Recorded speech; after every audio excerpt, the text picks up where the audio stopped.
Back to my channel. मैं हूं हिमानी और मेरे चैनल पे आपका बहुत बहुत स्वागत है।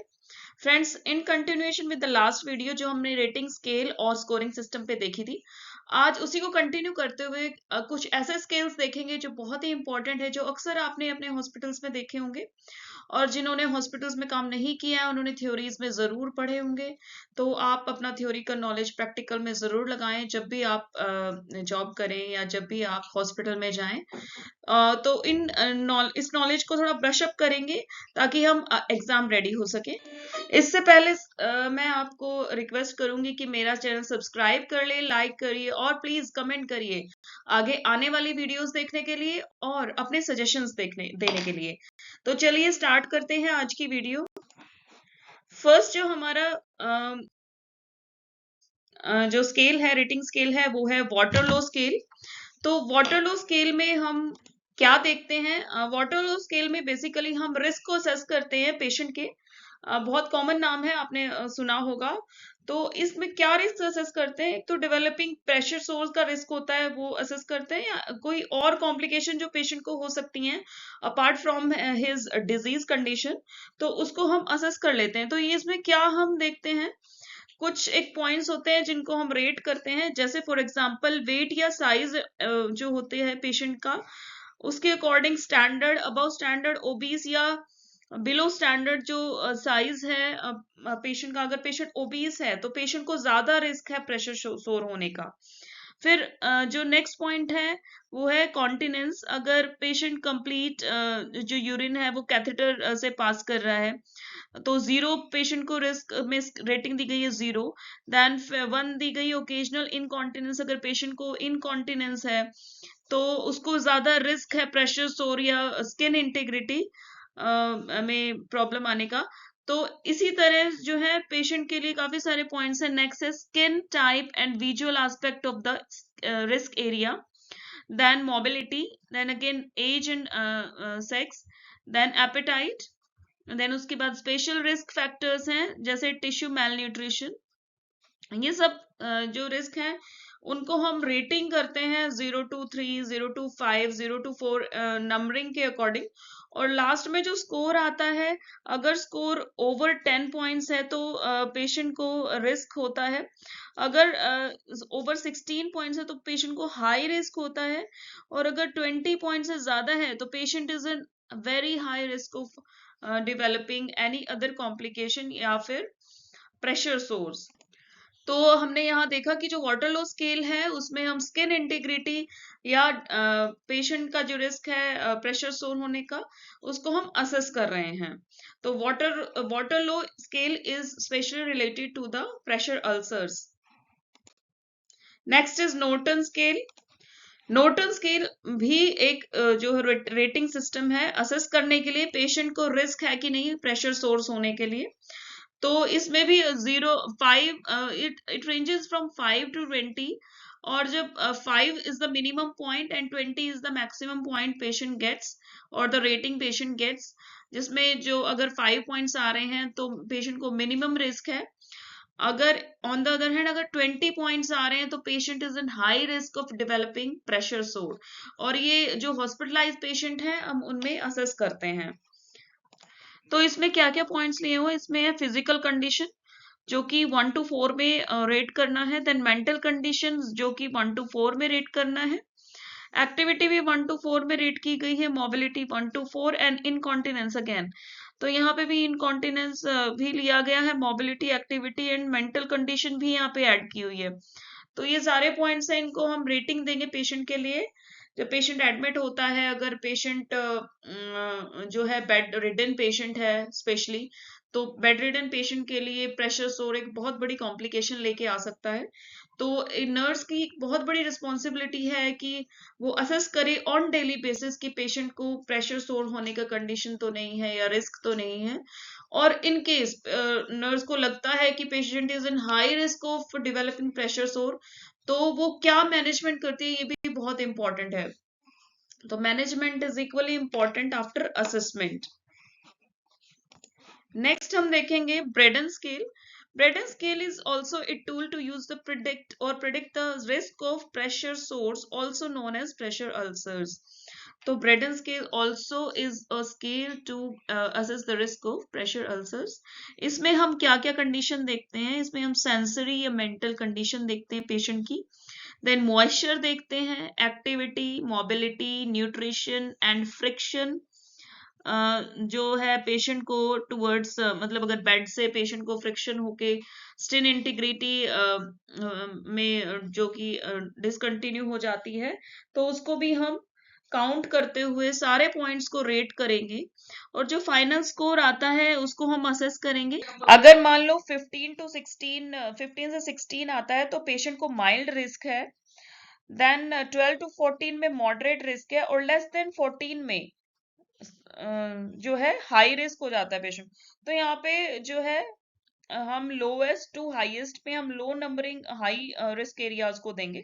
तो इसमें उल्टा हो जाता है, पहले जो दो स्केल्स हमने करे थे उसमें हम अगर पेशेंट को कम स्कोरिंग आ रही थी तो पेशेंट कम रिस्क में था, लेकिन यहाँ पे उल्टा हो जा रहा है, अगर पेशेंट को कम स्कोरिंग आ रही है तो पेशेंट हाई रिस्क में है।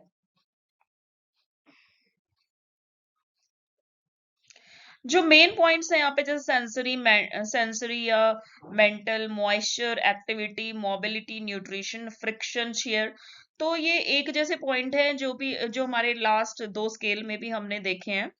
तो हम मोर और the less the same points को रेट कर रहे हैं तो एक दो स्केल्स में। तो ये जो स्केल्स हैं एक दूसरे के कॉम्प्लीमेंट्री हैं, हम एक कोई भी स्केल यूज कर सकते हैं अपने पेशेंट को असेस करने के लिए जो भी हमारा हॉस्पिटल परमिट कर रहा है। तो फ्रेंड्स नेक्स्ट जो है हमारा विप स्कोर है। विप स्कोर वीआईपी जो बोलते हैं, जिसको हम विजुअल इन्फ्यूजन फ्लेबाइटिस, जिसकी फुल फॉर्म है विजुअल इन्फ्यूजन फ्लेबाइटिस, तो इसको भूलना नहीं है, विप स्कोर बोलते हैं। बहुत ही कॉमन टूल है, मोस्टली हर हॉस्पिटल में फॉलो किया जाता है, और इसमें हम असेस करते हैं पेशेंट की कैनुला साइट को, आईवी जहां से हम आईवी इंजेक्शन, आईवी इन्फ्यूजन जहां से देते हैं उस साइट को हम असेस करते हैं। ये डेली बेसिस पे असेस किया जाता है और ये नर्सेस के द्वारा ही किया जाता है। तो जैसे एक 0 to 5 की रेटिंग हम स्कोरिंग देते हैं कैनुला साइट को ईच डे, और हम जैसे 0 स्कोर में हम क्या असेस करते हैं, there is no sign of phlebitis, कोई भी साइन नहीं है फ्लेबाइटिस का। यूजुअल साइन हमें पता होने चाहिए फ्लेबाइटिस के क्या हैं, जैसे slightly pain at the IV site पे, थोड़ा सा पेन अगर पेशेंट बता रहा है तो वो भी एक साइन है फ्लेबाइटिस का, वो इनिशियल साइन है तो हमें ऑब्जर्व करना है। देन 0 1 2 3 4 ऐसे करके हम नंबरिंग देते हैं। 1 किसको देते हैं, जब थोड़ा सा पेन बताता पेशेंट या आईवी साइड पर रेडनेस हो जाती है तो उसको बोलते हैं 1 स्कोरिंग। 1 स्कोरिंग में ऑब्जर्व करते हैं कैनुला को, थोड़ा ऑब्जर्व करेगी नर्स कैनुला को फॉर अ डे और फॉर सम आवर्स, और अगर चीजें एग्रीविएट हो जाती हैं जैसे पेन, एरिदिमा या स्वेलिंग आ जाती है तो हम कैनुला को रीसिट करेंगे और जो है 2 स्कोर देंगे वेब स्कोर को। थर्ड आ जाता है 3 नंबर स्कोर, किसको देंगे, अगर पेशेंट को pain along the path of the cannula है, जहां पे भी कैनुला है वहां पेन है, देन एरिदिमा है मतलब हल्की सी रेडनेस है, और इंड्यूरेशन है, इंड्यूरेशन मतलब स्वेलिंग भी आ गई है, तो उसको हम 3 नंबर देंगे। देन उसके बाद 4 किसको देंगे हम, pain along the cannula side, erythema, induration और palpable venous cord. Palpable venous cord क्या होता है, हार्डनेस फील होगी आपको वेन की अलोंग विद द वेन, तो उसको पैल्पेबल वीनस कोड बोलते हैं। उस टाइम पे हम 4 नंबर देंगे, 4 स्कोरिंग देंगे, और 5th स्कोरिंग किसको देंगे, pain along the cannula site है, एरिदिमा, इंड्यूरेशन है, पैल्पेबल वीनस कोड और पायरेक्सिया मतलब फीवर भी आ गया पेशेंट, उसको हम 5 नंबर देंगे। और क्या हमारा एक्शन होगा, initiate treatment to resite the cannula, हम कैनुला निकाल के पेशेंट को ड्रेसिंग करके दूसरे साइट पे कैनुला को रीसेट करेंगे। जो नेक्स्ट हमारी रेटिंग सिस्टम है वो है CPIS। इसको हम क्लिनिकल पल्मोनरी इन्फेक्शन स्कोर भी बोलते हैं, और ये स्कोर सिस्टम है जो it's scoring system that assesses science and symptoms of pneumonia. जो निमोनिया होता है हमारा, जो पेशेंट को आईसीयूज में जो वेंटिलेटर पे पेशेंट्स होते हैं उनको वेंटिलेटर एसोसिएटेड निमोनिया होता है यूजुअली, तो इसको भी हम रेटिंग करते हैं, स्कोर देते हैं, और पेशेंट को कितना रिस्क है निमोनिया डेवलप होने का उसमें हम स्कोरिंग करते हैं। तो इसमें जो वैल्यूज हैं वो temperature, WBC, pulmonary secretions, oxygenation and chest X ray पर जो रेटिंग है वो आधारित है। और हम जैसे टेम्परेचर को 0 to 2 रेटिंग देंगे, WBC काउंट को 0 to 2 again, then pulmonary secretions को 0 to 2, एंड देन ऑक्सीजनेशन कितना SpO2 है पेशेंट को, उसके अकॉर्डिंग हम जो है रेटिंग देंगे 0 to 2। Then again chest X ray की फाइंडिंग्स को 0 to 2 रेटिंग दी जाती है, तो सब में 0 to 2 रेटिंग है। और इस रेटिंग को जब हम फाइनल कैलकुलेट करते हैं तो हम CPIS जो है स्कोर निकालते हैं। जितना ज्यादा स्कोर होगा उतना ज्यादा पेशेंट को रिस्क होगा निमोनिया डेवलप होने का, यानी VAP जो वेंटिलेटर एसोसिएटेड निमोनिया है उसको डेवलप करने का। तो ये आईसीयूज में यूजुअली पेशेंट होते हैं जो वेंटिलेटर पर होते हैं, या HDUs में, हाई डिपेंडेंसी यूनिट्स में। देखिए जो एम्स है उसमें तो हर वार्ड में भी पेशेंट जो है कुछ वेंटिलेटर पर होते हैं। एक क्यूबिकल होता है जिसमें जो भी हाई डिपेंडेंसी पेशेंट्स हैं वो रखे जाते हैं। तो इट डिपेंड्स ऑन एरिया और the hospital where you are posted, और उसके अकॉर्डिंग ही ये जो है स्कोरिंग सिस्टम अप्लाई किया जाता है। फ्रेंड्स, ये मैं बता दूं, ये वीडियो थोड़ी सी लंबी हो सकती है क्योंकि इसमें जो है मैंने काफी सारे जो स्कोरिंग सिस्टम है वो कवर किए हैं। ये स्कोरिंग सिस्टम बहुत ही इंपॉर्टेंट है, और हो सकता है काफी चांसेस हैं कि नॉर्सेट एग्जाम में या जो भी DSSP या RRB का एग्जाम होने वाला है रेलवे का, उसमें भी इसमें से कोई भी क्वेश्चन आ सकता है। ये एक ओवरऑल नॉलेज है जो आपको पता होनी चाहिए। तो चलिए नेक्स्ट, नंबर 6 पे आते हैं हम, रोसियर स्केल यानी recognition of stroke in emergency room. Friends, ये फर्स्ट स्केल है जिसमें मैं स्ट्रोक के बारे में, रिस्क असेसमेंट के बारे में बता रही हूँ, जो रोसियर स्केल के नाम से जाना जाता है। और इसमें हम आइडेंटिफाई करते हैं इंडिविजुअल की कंडीशन, वेदर द पेशेंट और इंडिविजुअल इज इन स्ट्रोक और ट्रांजिएंट इस्चेमिक डिजीज, तो जिसको TIA भी बोला जाता है। ये इमरजेंसी रूम में यानी इमरजेंसी में हम मेंटेन करते हैं। और इसमें क्या देखा जाता है, फर्स्ट ऑफ ऑल देखते हैं have there been loss of consciousness और सिनकोप। तो इसमें ये मैं फर्स्ट स्केल बता रही हूँ जिसमें माइनस में भी रेटिंग दी जा रही है। तो -1 दिया जा रहा है यस को, और नो दिया जा रहा है 0 को। तो अगर जो है 0 से कम स्कोर आ रहा है, यानी माइनस में भी स्कोर है, तो पेशेंट को लॉस ऑफ कॉन्शियसनेस यानी पॉजिटिव की तरफ जा रहे हैं हम, पेशेंट में बी इन स्ट्रोक। उसके बाद जो है has there been seizure activity, कोई भी सीजर आया है, अगर यस है तो -1, नो है तो अगेन 0। देन जो थर्ड पॉइंट है, is there a new acute onset और on awakening from the sleep. जैसे फर्स्ट पॉइंट है इसमें asymmetric facial weakness, symmetric facial weakness, arm weakness, asymmetric leg weakness, then speech disturbance, visual field defect। तो इन सब में points में yes के लिए +1 दिया गया है और नो के लिए 0 दिया गया है। तो ओवरऑल स्कोर अगर 0 आ रहा है यहाँ पर, तो पेशेंट में नॉट बी इन स्ट्रोक और TIA। तो ये एक स्कोरिंग सिस्टम है जिसमें माइनस में भी रेटिंग है। ये आप याद रखेंगे, इसको रोसियर स्केल या फिर recognition of stroke in emergency room के नाम से जाना जाता है। नेक्स्ट स्केल की तरफ चलते हैं, NIHSS, जो कि एक स्केल है। इसमें normal national institute of health stroke scale है जिसमें स्कोरिंग दी जाती है 0, which indicates no stroke symptoms. The NIHSS is a scale that assesses the severity of the stroke.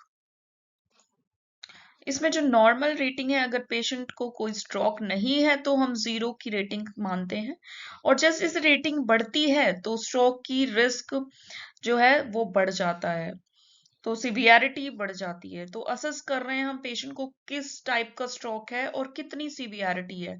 0 is normal, and जो हम रेटिंग अगर धीरे धीरे इंक्रीज कर रहे हैं, ये स्कोरिंग 42 तक जाती है। तो स्कोरिंग में 0 to 42 की रेटिंग होती है, 0 being normal and 42 being severe. तो यहाँ पे जो भी है लेवल ऑफ कॉन्शियसनेस देखते हैं, बहुत सारे पॉइंट्स हैं, आप देख सकते हैं। इसमें बेस्ट लैंग्वेज देखते हैं, सेंसरी लिम्ब एटेक्सिया देखते हैं, देन एक्सटेंशन एंड इनअटेंशन देखते हैं। ये सारे पॉइंट्स हैं, थोड़ा सा आप ब्रश अप कर लीजिए इनको। देखेंगे तो आपको याद रहेगा, अगर स्केल को ही नहीं देखेंगे तो आपको पता ही नहीं चलेगा NIH किस स्केल को बोलते हैं। क्या देखते हैं इसमें? इसमें mainly health of stroke scale होता है, ये सॉरी स्ट्रोक स्केल होता है, जिसमें हम सिवियरिटी ऑफ स्ट्रोक देखते हैं। नेक्स्ट आ जाता है 8 डिमेंशिया रेटिंग स्केल, CDR के नाम से जाना जाता है। ये क्लिनिकल डिमेंशिया को रेट करने के लिए होता है। सबसे पहले मैं बता दूं कि डिमेंशिया होता क्या है। डिमेंशिया एक सीरियस ब्रेन की डिजीज होती है, जिसमें ब्रेन की इंजरी के बाद एक इंडिविजुअल है, उसकी थिंकिंग चेंज हो जाती है। He is not able to remember, वो रिमेम्बर नहीं कर पाता है अपनी जो भी daily day to day life की जो चीजें होती हैं, अक्सर भूल जाता है और एबनॉर्मल बिहेवियर शो करता है कि जिसमें वो एबिलिटी ऑफ थिंकिंग भी खो देता है। तो डिमेंशिया वो भी प्रॉब्लम होती है। अब इसमें सीडीआर स्केल में हम क्या देखते हैं? सीडीआर स्केल में हम सिवियरिटी ऑफ डिमेंशिया देखते हैं। ठीक है, तो आप ये जो मोटा मोटा याद रख लीजिए कि CDR scale is for dementia, dementia की सिवियरिटी देख रहे हैं। और यहाँ पे डिफरेंट तरीके के सीडीआर स्केल्स होते हैं। CDR is clinical dementia rating, then DRS dementia rating scale भी बोलते हैं इसको, and then dementia severity rating scale भी बोलते हैं इसको। These scales are used to assess the cognition impairment and functional abilities. Next आ जाता है रास स्केल, जिसमें Richmond agitation and sedation scale बोला जाता है, जिसको is a medical scale used to measure the agitation or sedation levels of a person. It was developed with the efforts of different practitioners represented by physicians and nurses. तो ये जो scale है, ये जब हम सेडेशन देते हैं patient को, उसको हम असेस करने के लिए यूज करते हैं कि पेशेंट के अंदर कितना एजिटेशन यानी इरिटेशन है ड्यू टू सेडेशन, या पेशेंट के अंदर कितना लेवल ऑफ सेडेशन है।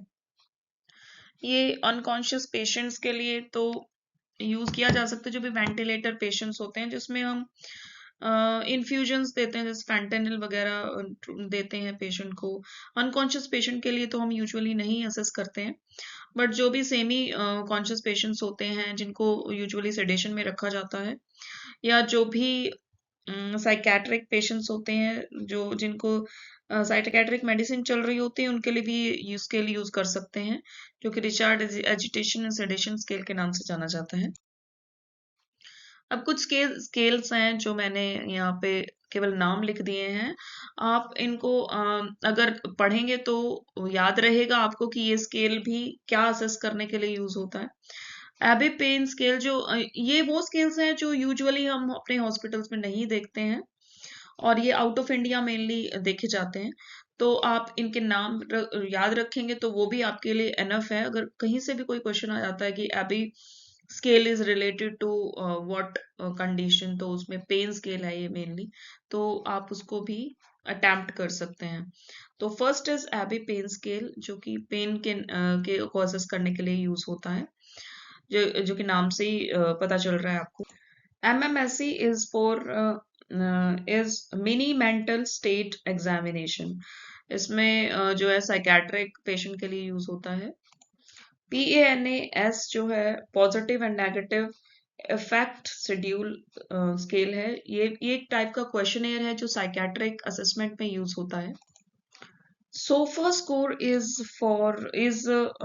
sequential organ failure assessment score है।